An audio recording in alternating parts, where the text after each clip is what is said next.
जोरदार पाऊस पडत होता. ढगांचा गडगडाट चालूच होता. मध्येच विजा कडकडत होत्या. कुठेतरी एका जागी अचानक मोठ्या स्फोटाचा आवाज झाला. रस्त्यावरचे दिवे आणि घरोघरी लागलेले दिवे आवाजात सोबतच अंधारात बुडाले. ट्रान्सफॉर्मर जळाला होता. त्याला या गोष्टीचा आनंदच झाला. कोण होता तो?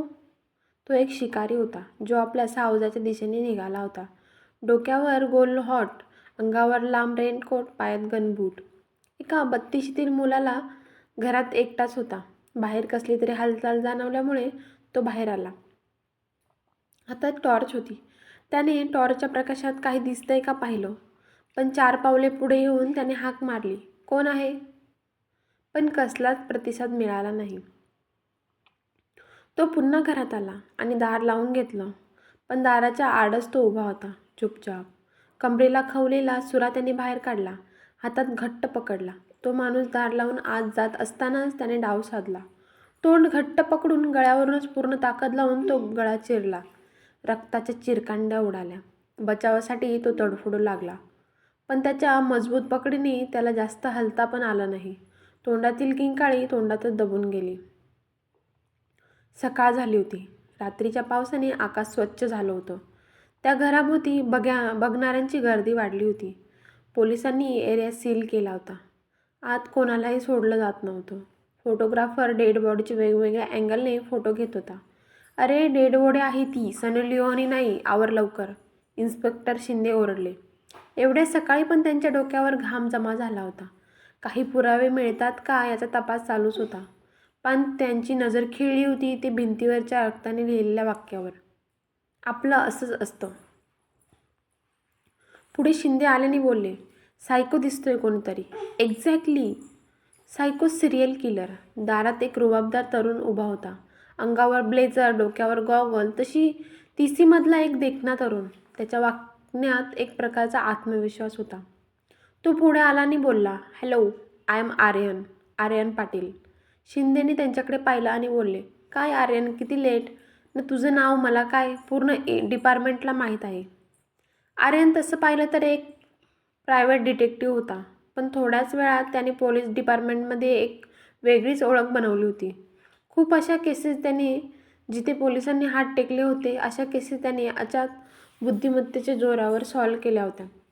पण ही केस काही वेगळीच होती. आर्यन चौथा मर्डर आहे हा. खुनाची पद्धत तीच, सुराने गळा कापणे आणि हेच भिंतीवरचं वाक्य, आपलं असंच असतं. शिंदे हतबल होऊन सांगत होते. आर्यन कसल्या तरी विचारात होता. त्याने पण कधी इतकी चॅलेंजिंग केस पाहिली नव्हती. काहीच पुरावा मिळत नव्हता. ना हाताचे ठसे, ना खुनाचे हत्यार, पण 4 खून. शिंदे, एकतर नक्की आहे की हे 4ही खून एकाच व्यक्तीने केले आहेत. मग 4ही व्यक्तींचा एकमेकांशी काही संबंध आहे का? आर्यन काहीशा चिंतेत बोलला. सर्वांची वय समान आहेत, बस एवढंच. आणखी काही साम्य आहे का? पाहावं लागेल. शिंदे विचारत होते. काहीतरी साम्य नक्की असणार, आर्यन हे विचार करत होता. आर्यन आता त्याच्या केबिनमध्ये बसला होता. मान खुर्चीवर टाकून फिरणाऱ्या फॅनकडे पाहत विचार करत होता. कोण असेल तो खुनी? इतके केस सॉल्व्ह केले, पण यावेळी खरंच त्याचा सामना एका चाणाक्ष खुन्याशी झाला होता. तिथेच त्याला डोळा लागला आणि स्वप्नात त्याला काहीतरी दिसलं. एक व्यक्ती, डोक्यावर हॉट, अंगावर काळा रेनकोट, पायात गनबूट आणि हातात काळे मोजे, कमरेवर खोचलेला सुरा आणि सावजाचे शोधत निघालेला तो. पावसात चालत होता. एका मोठ्या बंगल्याच्या बाहेर येऊन तो उभा राहिला. कल्पवृक्ष नाव होतं बंगल्याचं. गेटवरचा वॉचमॅन झोपला होता. तो त्याच्या जवळ गेला आणि तिथेच त्याला गळा दाबून गळा चिरला. पण त्याचं खरं सावज आता घरात होतं.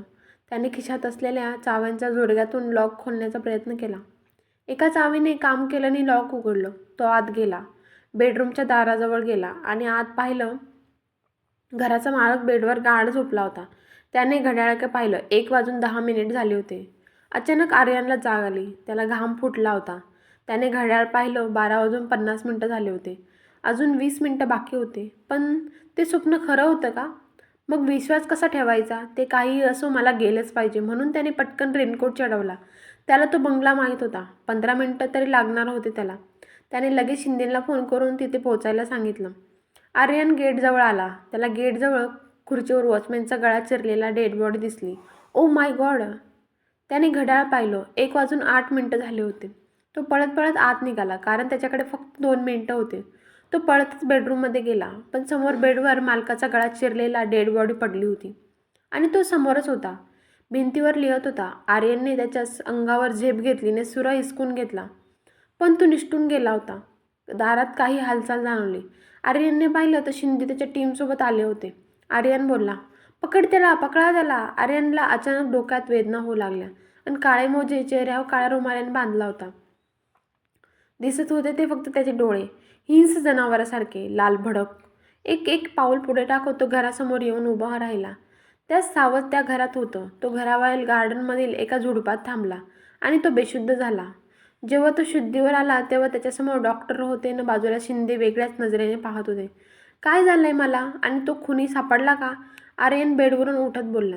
शिंदे बोलले, हो सापडला. बघा तो हे CCTV फुटेज जे कल्पवृक्ष बंगल्यावर लावलेले CCTV कॅमेऱ्यामधून घेतले आहेत. आर्यन पाहत होता. त्याने जे स्वप्नात पाहिलं होतं तेच चालत होतं. त्याला वॉचमनचा खून केल्याने आत आला. त्याचा चेहरा रुमालाने झाकला होता. तो लॉक उघडत होता. लॉक उघडताना त्याचा रुमाल खाली आला. त्याचा चेहरा पाहून आर्यन नखशिंकांत हादरला, कारण ती व्यक्ती आर्यनच होती. What is this nonsense? Aryan ओरडला. डॉक्टरने त्याला शांत केलं न सांगू लागले, मिस्टर आर्यन, बी स्ट्रॉंग. मी सांगतोय तो नीट लक्ष देऊन ऐका. तुम्ही बेशुद्ध झाल्यानंतर आता थोड्या वेळापूर्वी आम्ही तुमच्यावर एक प्रयोग केला होता. त्याचा व्हिडिओ पहा. डॉक्टरनी नुसताच बनवलेला व्हिडिओ त्याला दाखवला. आर्यन खुर्चीवर बसला होता आणि डॉक्टर त्याला काय विचारत होते आणि तो त्यांची उत्तरे देत होता. डॉक्टर, तुझं नाव? आर्यन, मी अर्णव. डॉक्टर, अर्णव? पण तू तर आर्यन आहेस ना? आर्यन काहीशा हसत, आर्यन तर हा आहे डिटेक्टिव्ह. आपण अर्णव हे अर्णव. डॉक्टर, मग तू कोण आहेस? आर्यन, मी खुनी आहे. साला हा आर्यन दुरीतिरीमध्ये राहून स्वतःला बादशाह समजतो. सटरफटर केसेस सॉल्व्ह करून स्वतःला मोठा डिटेक्टिव्ह समजतो. म्हणून त्याला चॅलेंज म्हणून मी 5 खून केले. ही स्टाईल आहे आपली. आपलं असंच असतं. आर्यनचा स्वतःच्या डोळ्यावर विश्वास बसत नव्हता. तो डॉक्टरला म्हणाला, डॉक्टर, मी वेडा झालोय का? डॉक्टर बोलले, no mister Aryan, you are genius. तुमच्यामध्ये एक हुशार डिटेक्टिव्ह आहे, पण त्याच्या मनाच्या कोपऱ्यात दडला एक भयंकर चाणाक्ष गुन्हेगार. इतके दिवस तुम्ही स्वतःला चॅलेंज करत होता एक गुन्हेगार बनून, आणि तुम्ही स्वतःलाच त्याला शोधायला लावत होता डिटेक्टिव्ह बनून. याला मल्टिपल पर्सनॅलिटी डिसऑर्डर बोलतात. या आजारात एका व्यक्तीमध्ये 2 विरुद्ध टोकाचे व्यक्तिमत्व असतात.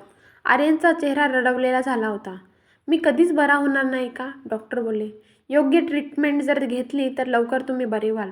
या घटनेला आता 2 वर्ष झाले होते.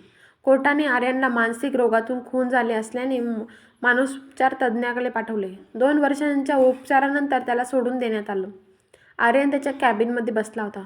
मंद गतीच्या फिरणाऱ्या फॅनकडे पाहत होता आणि फॅनसोबत विचारचक्र फिरत होते आणि त्याला आठवला तिचा चेहरा. निळसर डोळे, चेहऱ्यावर फुलासारखे गोड हसू आणि तितकीच नाजूक, त्याच्यावर जीव ओवाळून टाकणारी नीलांबरी, त्याची नीलू. दोघांचं एकमेकावर जीवापाड प्रेम होतं. दोघांचंही आयुष्य स्वप्नवत सुरू होतं. पण नशिबात पुढ्यात काय वाढून ठेवलंय याची कुणालाच खबर नव्हती.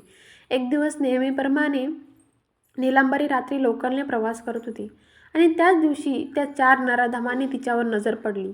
चौघांशीही एकमेकांशी काहीच संबंध नव्हता, फक्त सहप्रवासी होते. पण वासनेने त्यांना एकत्र आणले. त्यांच्या नजरेतील वासना लक्षात येताच नीलांबरी तिच्या स्टेशनच्या आधीच्या स्टेशनवर उतरली. एवढ्यात ते चौघेही तिच्या मागोमाग उतरले आणि तिचा पाठलाग करू लागले. तिला कळून चुकलं होतं की परिस्थिती गंभीर आहे. ती धावतच निघाली, पण मागेही नराधम तिचाच पाठलाग आणखी वेगाने करू लागले. वाटेतच तिला एक कल्पवृक्ष नावाचा बंगला दिसला. तसल्या परिस्थितीत तिला जणू आशेचा किरणच मिळाल्यासारखे वाटले. तिने बंगल्याच्या गेटमधून आत प्रवेश केला आणि बंगल्याच्या दरवाजा जोरात ठोठावला. बंगल्याच्या मालकाने दार उघडताच ती त्याच्याकडे मदतीसाठी विनवणी करू लागली. त्या मालकाने तिची समजूत काढत तिला घरात घेतले. मागोमाग येणारे चौघे गेटमधून आत आले. आता मात्र त्या घरामालकाच्याही मनात राक्षस जागा झाला होता. त्या रात्री त्या 5 नराधमांनी मिळून तिच्या अब्रूचे लचके तोडले होते. नीलांबरी वेदनाने तडफडत होती. तशाच अवस्थेत त्या बंगल्याच्या वॉचमनने तिला बेवारशासारखे मरण्यासाठी रस्त्यावर फेकून दिले. आपल्या नीलूवर झालेल्या या अत्याचाराचा बदला घेण्यासाठी आर्यन प्रायव्हेट डिटेक्टिव्ह बनला होता. एकीकडे आपले गुन्हेगारी चालू ठेवत त्याने नीलूच्या दिलेल्या माहितीच्या आधारे त्या 5ही जणांना शोध घेतला. स्वतःमध्ये अर्णवला तयार करून घेतलं आणि एक फुलप्रूफ प्लॅनच्या आधारे एकेकी ओळख पटवून त्यांना यमसदनी धाडलं होतं. सगळं काही त्याच्या प्लॅननुसार झालं होतं. अगदी मर्डर करण्यापासून CCTVमध्ये दिसण्यापर्यंत आणि नंतर अर्णव बनून सर्व कबूल करण्यापासून त्या गुन्ह्यातून निर्दोष सुटका होईपर्यंत. "You are genius Aryan." अचानक आलेल्या या आवाजाने आर्यन भानावर आला. तर समोर त्याची बायको उभी होती, नीलांबरी, त्याची नीलू. मग हसतच आर्यन म्हणाला, "आपलं असंच असतं." धन्यवाद. कथा आवडली असेल तर चॅनलला लाईक, शेअर